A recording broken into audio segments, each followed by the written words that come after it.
the Chase Thomas Podcast, for people who have nothing but time to kill. Lost to Mississippi State, coming back and beating the Dogs in the Steg on a crazy 15-1 run to end, and then also what you saw in a blowout victory over Florida in TBA on Tuesday night. So here's what I've seen. So you had that UNC loss in late November, but it also kind of felt like the game where like people, I mean, obviously Dalton Knecht had the Michigan State game, the Wisconsin game, and whatnot, but that was the one where it felt like he got on the map. And so since that game went final, Tennessee's 9-1, and you might say, okay, big whoop. But coming back, I mean, I'm willing to admit I might have been wrong on Georgia. I don't know that they're going to make the tournament, but they're tournament level, like a bubble level. NC State is probably bubble level. Ole Miss, I think their Linsanity run has blissfully ended, but they're good. They're fine. Tennessee, kind of quietly, 5-1 against top 75 teams in KenPom over the last month. That's pretty good, man. And the lone bump in the road being a road loss to a Mississippi State team that pretty much everybody agrees is going to make the tournament. That's not an offensive loss, really, especially, you know, Tennessee kind of figured some things out, Knecht got himself back on the rails. And that's probably the biggest thing for me is it seems like Tennessee, Knecht, the whole roster is realizing what their best set is and what their best like zone is either have Ziegler or Knecht, generally Knecht, running point, Aidoo as the screener, and then everything you do comes off of that because you can't play drop because Knecht can shoot over the top of it and make it at a high rate. You can't hard hedge and leave Knecht pass out of it because then it's 4-on-3. And you can't be indecisive because Aidoo has gotten really, really good at slipping these screens, like much more so than he was last year. Awaka's getting there. I don't trust him as much in these yet, but he's getting there.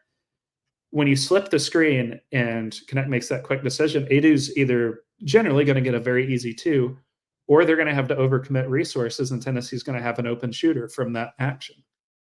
Now, it's kind of fascinating to watch this unfold in real time because I think you and I, a lot of people, Vols and Draft on Twitter is a guy who's been on this for like 5 years. Tennessee is like a version to running pick and roll for a long time. It feels like that's changing. It's a changing of the guard in real time here to where Tennessee's becoming a more modern style offense. Connect's making them like Kevin Durant's now engaged in Rick Barnes games again, and he's just watching. He's like, hey, where's the PNRs? But I don't think that starts without Ziegler though, because Ziegler is such a skilled ball handler and dissector of defenses that if he gets around the screen and he's just sitting in the lane and he's very good at this, just like half a step, you're either having the big who's now trailing behind you or the defender who's now trailing behind you jump over Ziegler's back to try and block the shot without fouling, or you've got an advantageous situation with the screener, or alternately, they're committing more resources and you can kick it out for an open shot. It just feels like in the same way Tennessee knows their defensive identity to a T, it feels like they're starting to discover the best offensive identity for this team, which is good to see. Like I can see a path to like Tennessee getting to the season finale on March 9th and this offense like maybe being top 15 in KenPom. It's not, I mean, they're 21st right now. That's a Final Four team. If you're top 15 in offense and you're top 3 in defense, like that's Final a team. Four. Yeah.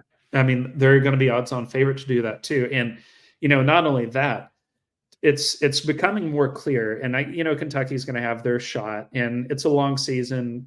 A lot of weird stuff happens. But it's becoming relatively clear to me, based on how the schedules line up, that if Tennessee wins Saturday against Alabama, this is likely going to be a 2-team race between them and Auburn for the SEC regular season title. Because Alabama's schedule way tougher than like anyone else's in the conference, minus Vandy, which is funny. Like, we'll run through it quick because I know we're on a time crunch. After they play Tennessee, this is Alabama's. They got to go at Georgia, at Auburn, at Kentucky, at Florida. Like they've still got a lot of really tough games to do. They haven't touched the meat of their schedule yet. Auburn has just at Alabama, at Mississippi State, and at Tennessee. They don't have nearly as many tough road games. Tennessee doesn't really either. it's probably this game Saturday kind of decides who's in that race with Auburn the rest of the way. They should be fine with Auburn or fine with Alabama on Saturday. I am very curious because I think to me the two best is Auburn and Tennessee. Like that's the one I have circled. I think agree. Kentucky's good.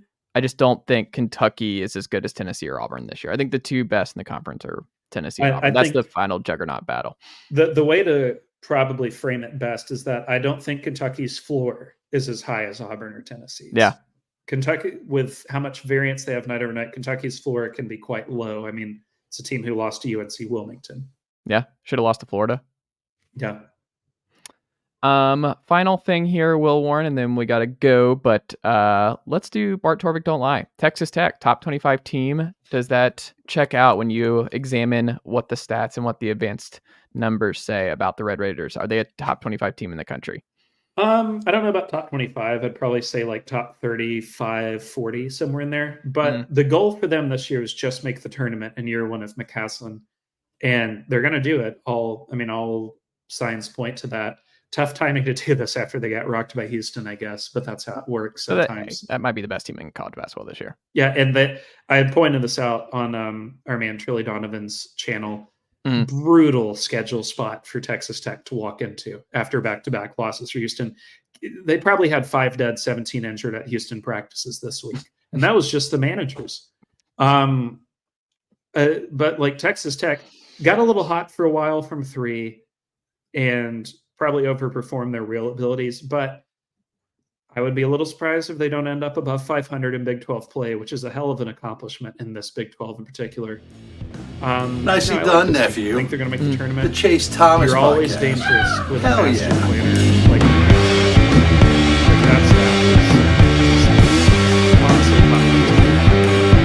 There you go. Texas Tech in good hands going forward. So we'll see what ultimately happens with the Red Raiders, but I think they are a tournament team and they're another team just right there heading in the right direction. Good coaching staff.